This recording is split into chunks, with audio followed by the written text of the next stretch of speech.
Praise the Lord தேவ மக்களே, இந்த காலவெளியில் உங்களை சந்திப்பதில் மிகுந்த சந்தோஷம். வாருங்கள் கர்த்தரை ஆராதிப்போம். இஸ்ரவேலரே, கர்த்தரை நம்புங்க. புழுதியிலிருந்து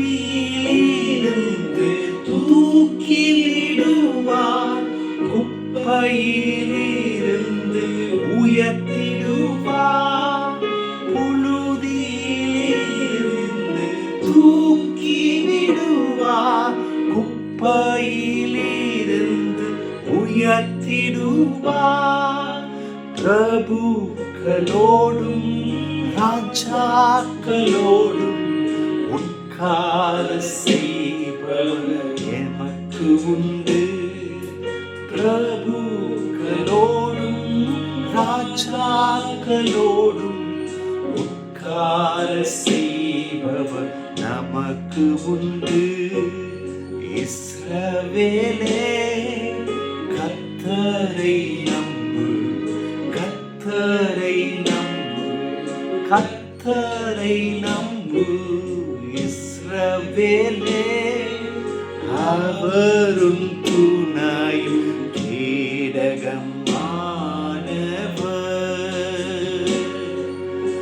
அவரும்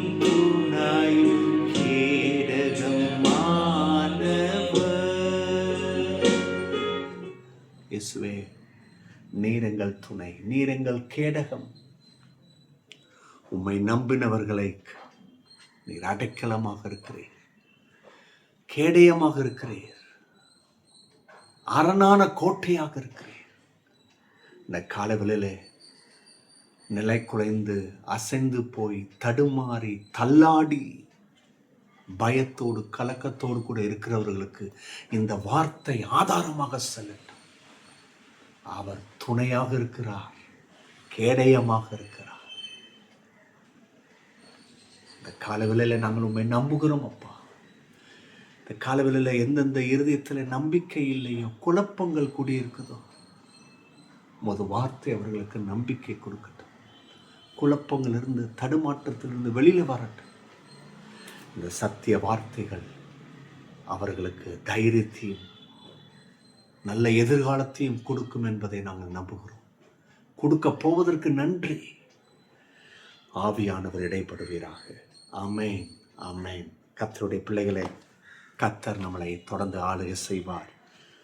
தேவ மக்களே, சங்கீதம் 63 அத்தியாயம் 3 ரொம்ப அற்புதமாக வருது இல்லையா? கொஞ்சம் கவனிக்கணும்.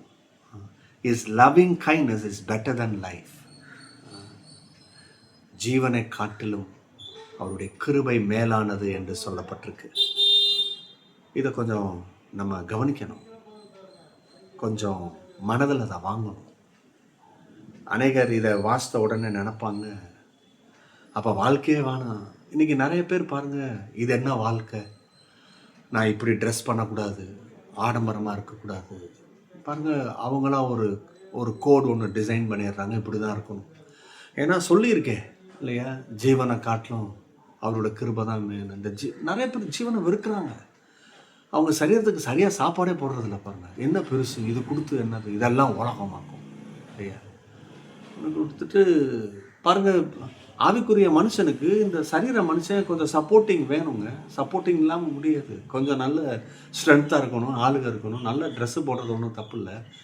ஆனால் இந்த வசனம் இப்படி சொல்லுதேன்னு எடுக்கிறாங்க. அதுக்கு தான் கொஞ்சம் கவனிக்கணும். இந்த வசனம் தமிழ் மொழிபெயர்ப்பில் ஜீவனை காட்டிலும் ஒரு கிருபை மேலாதன்ட்டு வந்துட்டு, ஆனால் ஆங்கில மொழிபெயர்ப்பில் லவ்விங் கைண்ட்னஸ் என்ற வார்த்தை பயன்படுது. அப்போ பாருங்கள், கிருபன்ற எடுக்கிறதுக்கு முன்பதாக அவருடைய அன்பு, அவருடைய இறக்கம், அந்த கைண்ட்னஸ்ன்றது இறக்கம்.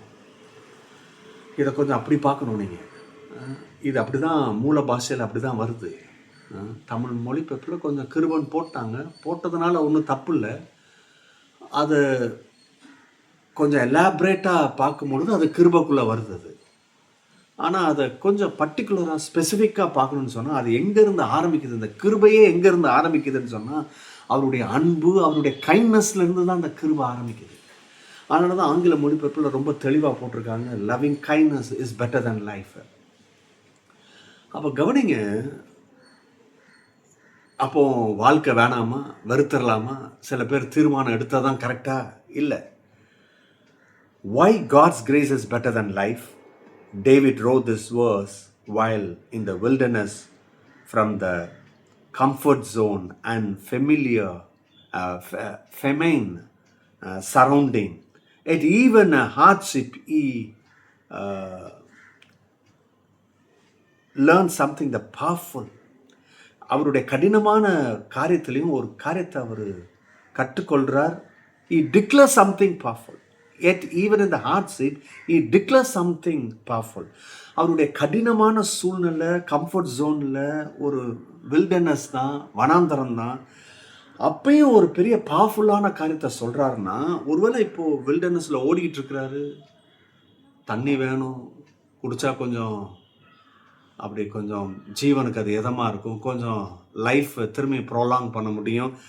ஆனால் இவைகள் மத்தியில், கஷ்டத்தின் மத்தியில் அவர் சொல்கிறாரு, இல்லை அவருடைய லவ்விங் கைண்ட்னஸ் தான் பெட்டர்ன்றார். அப்போ கவனிங்க, வாழ்க்கை வேணான்னு சொல்கிறது, வாழ்க்கையே வேணாம், இது எதுக்கு, இது இந்த உலகமே வேணாம், என்னைக்கு கண்ணை மூடி அவர்கிட்ட போய் சேர்றது, அதை தான் இந்த வசனம் ஹைலைட் பண்ணதுன்னு இல்லை. அது தப்பான விஷயத்தை நீங்கள் உங்கள் இருதயத்தில் கொண்டு வரீங்க, அது கிடையாது.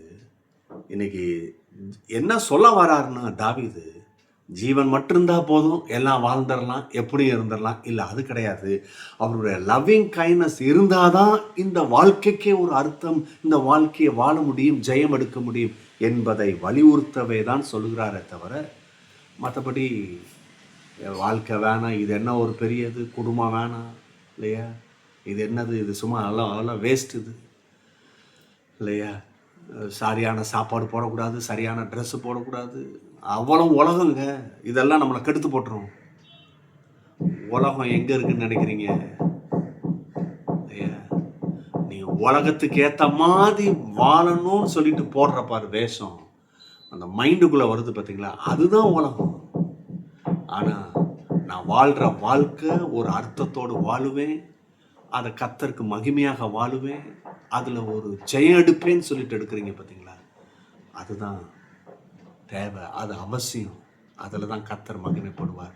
இன்றைக்கி நம்ம அப்படியாக அர்ப்பணிப்போம், கர்த்தர் பெரிய காரியங்களை செய்வார். இந்த நாளில் விசேஷமாக இன்றைக்கி கேளுங்க, ஆண்டவரே நான் வாழ்கிற வாழ்க்கைக்கு உங்கள் தயவு, உங்கள் அன்பு, இரக்கம் எனக்கு வேணும், அதை தாங்க நான் அர்த்தமுள்ள ஜீவியம் செய்வேன்னு சொல்லிட்டு ஆரம்பிங்க. நீங்கள் அர்த்தமுள்ள ஜீவியம் செய்ய முடியும், வெற்றி எடுக்க முடியும். God bless you. Bye-bye.